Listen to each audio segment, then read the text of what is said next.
नमस्कार दोस्तों, बहुत बहुत स्वागत है आपका अतुल क्लासेस में। मैं हूं Atul Shrivastava, commerce and English educator and career coach.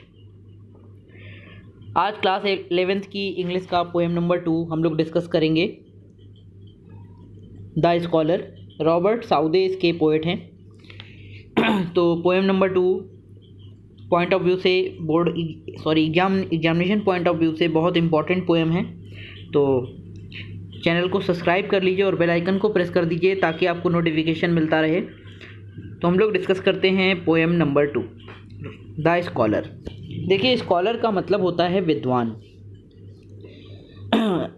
जो पोएट हैं रॉबर्ट साउदे, उन्होंने विद्वानों के ऊपर ये पोएम बनाई है और वो अपने मन के भावों को इस पोएम के माध्यम से व्यक्त करना चाहते हैं। तो लाइनों को ध्यान से देखिएगा। पोएट कहते हैं, My days among the dead are past. Around me I behold, where are these casual eyes are cast, the mighty minds of old, my never failing friends are they, with whom I converse day by day. कह रहे my days among the dead are past. My means मेरे, days means दिन, among the dead are past. among माने बीच में, dead माने मृतक लेखकों के, और past माने बीतते हैं। मेरे दिन उन लेखकों के बीच में बीतते हैं जो अब इस दुनिया में नहीं हैं, मतलब इनके दिन किताबों के साथ बीतते हैं। Around me I behold, around me माने अपने चारों ओर, आई मीन्स मैं, बिहोल्ड मीन्स इन्हें देखता हूँ। Where are these casual eyes are cast, the mighty minds of old, मुझे इन लेखकों की जहाँ कहीं भी कारण भरी आँखें, कैजुअल आइस मीन्स कारण भरी आँखें, मैं देखता हूँ। जहाँ कहीं भी मुझे ये लेखकों के विचार नज़र आते हैं। कह रहे my never failing friends are they, मतलब मैं उन्हीं के साथ हमेशा बना रहता हूँ। And my never failing friends are they, my means मेरे, नेवर फेलिंग माने कभी ना असफल होने वाले या कभी ना साथ छोड़ने वाले। फ्रेंड्स दे आर, वे हमारे मित्र हैं जो कभी हमारा साथ नहीं छोड़ते। With home I converse day by day, करें कि जिनके साथ आई मीन्स मैं, कन्वर्स मीन्स बातचीत करता हूँ, डे बाय डे माने प्रतिदिन, मैं प्रतिदिन जिनके साथ बातचीत करता रहता हूँ। दूसरे स्टेंजा में फिर पोएट कहते हैं, with them I take delight in weal and seek relief in woe, उनके साथ मैं सुख में आनंद प्राप्त करता हूँ, और वो मीन्स दुख, और रिलीफ मीन्स आराम, सीख मीन्स ढूंढता हूँ, और दुख में आराम की खोज करता हूँ या प्राप्त करता हूँ। And while I understand and feel, और जब कभी मैं ये समझता हूँ और महसूस करता हूँ, how much to them I owe, मैं उनका कितना ऋणी हूँ। My cheeks have often been bedewed, मेरे गाल ऐसा सोच कर अक्सर with tears of thoughtful gratitude, उनकी एहसानों को ध्यान में रखते हुए मेरे गाल इस सोच के साथ अक्सर विचाराधीन हो जाते हैं या पिचक जाते हैं, है ना। वेडोड माने होता है सूख जाना, पिचक जाना, या गाल चिंता से दब जाना। कह रहे हैं my thoughts are with the dead, मेरे विचार उन्हीं मृतक लेखकों के साथ हैं। With them I live in long past year, जिनके साथ मैं लंबे समय तक रहा हूँ।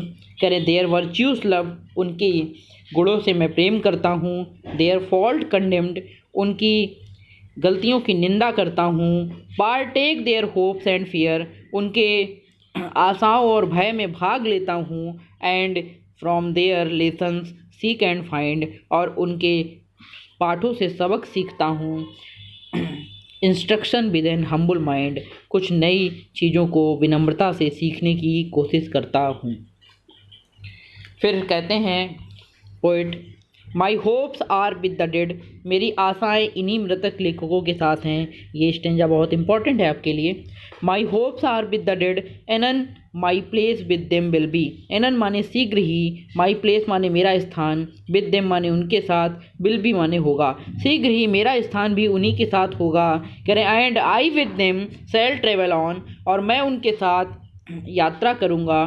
थ्रू ऑल फ्यूचरिटी, पूरे भविष्य में मैं उन्हीं लेखकों के साथ, उन्हीं महान लेखकों के साथ यात्रा करता रहूँगा। येट जबकि लिविंग हेयर अ नेम, मैं यहाँ एक नाम छोड़ जाऊँगा।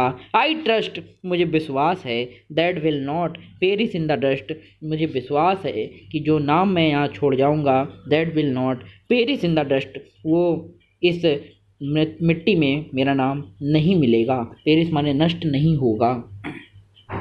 तो ये तो था पोएम की हिंदी, पोएम का मतलब। अब हम लोग सेंट्रल आइडिया पे बात करते हैं। देखिए, ये सेंट्रल आइडिया आपके लिए बहुत इंपॉर्टेंट है, इसको अपने कॉपी में नोट कर लेंगे। Good friends and good books makes a man scholar, पहले एक कोटेशन देंगे, उसके बाद आप पूरा सेंट्रल आइडिया इजी लैंग्वेज में लिखा हुआ है, बहुत आसान शब्दों में, आप इसे इजीली नोट कर लीजिएगा और इसे रिवाइज कर लीजिएगा। सेंट्रल आइडिया के बाद ये एक्सप्लेनेशन है। अगर आपने पहली पोएम नहीं देखी है तो मैंने पहली पोएम भी अपलोड कर दी है, आप मेरी प्लेलिस्ट में जाइएगा, क्लास 11th इंग्लिश पे क्लिक करिएगा, उसमें प्लेलिस्ट में सबसे पहले मैंने पहली पोएम ही डाली है, उसके बाद प्रोज के लेसन्स डाले हैं। तो पहली पोएम ज़रूर देख लीजिएगा, उसमें आपको मैंने गाइड भी किया है कैसे एक्सप्लेन करते हैं, कैसे चीज़ें करते हैं, तो उसे ज़रूर देखिएगा। इसके बाद माई डेज से लेकर डे बाय डे तक, ये इम्पॉर्टेंट इसका पैसेज है। एक्सप्लेनेशन के लिए आपको 3 चीज़ों से गुजरना होता है, रेफरेंस, कॉन्टेक्स्ट और एक्सप्लेनेशन। रेफरेंस वही कॉमन है, these lines have been taken from the poem the scholar composed by Robert Southey, a great romantic poet of his time. आप यहाँ पे लिख सकते हैं, बाकी आप यहाँ पे ये भी लिख सकते हैं, a great poet of his time, है ना। तो कॉन्टेक्स्ट में स्टेंजा में क्या बताया है, here the poet tells us about he likes the personality of scholar and read the books every time for Joy and wisdom.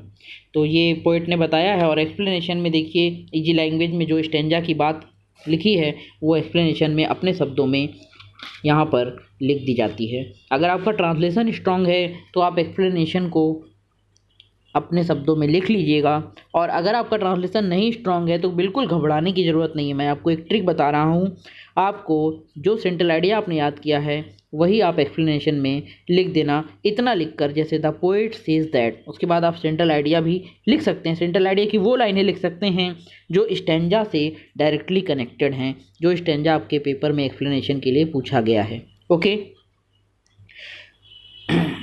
तो दोस्तों चैनल को सब्सक्राइब कर लीजिए और बेल आइकन को प्रेस कर दीजिए। अगर आपको क्लास समझ में आई हो तो अधिक से अधिक लोगों तक शेयर करना ना भूलिए, क्योंकि आप हमारा मोटिवेशन हैं, आपसे ही मैं हूँ, और तभी ये वीडियो बनाने के लिए मेरे अंदर मोटिवेशन आया है और मैं आपके लिए कुछ शायद कर पा रहा हूँ, तो इसकी वजह ही सिर्फ आप हैं। तो अधिक से अधिक लोगों तक शेयर करिए, अधिक से अधिक बच्चों को जोड़िए, और मैं चाहता हूँ कि सभी लोगों का भला हो सके। तो मेरे साथ जुड़े रहिए और इसी तरह के वीडियो पाने के लिए स्टे कनेक्टेड। जय हिंद, नमस्कार। फिर मिलेंगे नए पोएम के साथ, नए वीडियो के साथ, नई चीज़ों के साथ, नए लेसन के साथ। तब तक के लिए धन्यवाद।